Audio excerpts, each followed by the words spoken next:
Now some Venezuela updates. President Trump says Venezuelan opposition leader Maria Corina Machado is coming to Washington next week. NTD's Daniel Monahan has more on that, plus major news on the administration's plans for drug cartels.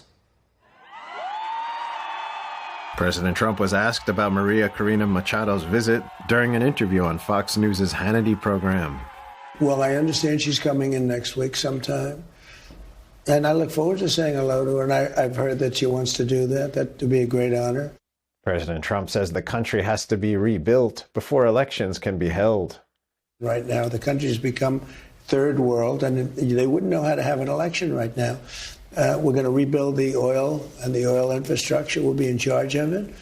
It's going to do great and make a lot of money, and we're going to take it from there.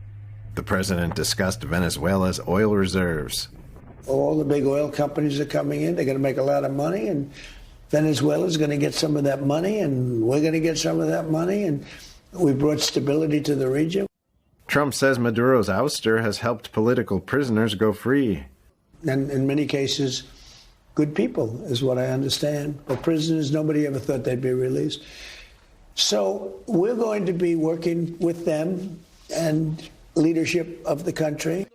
The government in Venezuela says it has decided to release a significant number of Venezuelan and foreign detainees as a gesture affirming its broad intention to seek peace. 2 prominent Venezuelan opposition figures were among those set free yesterday. Approximately 2,200 people were arrested by Venezuelan authorities following the country's disputed presidential election in 2024, according to Amnesty International. President Trump says the United States will begin launching strikes on cartels in Mexico. The move comes after the president says the U.S. has knocked out 97% of the drugs coming in by water, speaking on Fox News. We are going to start now hitting land with regard to the cartels. The cartels are running Mexico. It's very, very sad to watch and see what's happened to that country. According to the CDC, the rate of drug overdose deaths quadrupled from around 8 deaths per 100,000 people in 2002 to around 32 deaths per 100,000 people in 2022. There were about 80,000 drug overdose deaths in the United States in 2024, 110,000 in 2023. President Trump also discussed the widespread protests in Iran, saying in the past the regime has murdered protesters en masse.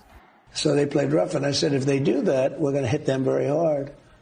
Well, we're going to hit them hard. We're ready to do it. If they do that, we're going to hit them hard. And so far, for the most part, there's been some of it, but for the most part, they haven't. The president expressed admiration for the Iranian people and repeated his warning. These people are totally unarmed people, and they love their country. They want something to happen. Look at their country. They've gone back 150 years. But I've told them that if they do anything bad to these people, we're going to hit them very hard. Iran has been in the midst of a nationwide internet blackout since yesterday, according to the internet monitoring group NetBlocks. The tactic has been used in the past by the regime during violent crackdowns to prevent footage from showing the killing and to shut down communication. Daniel Monahan, NTD News.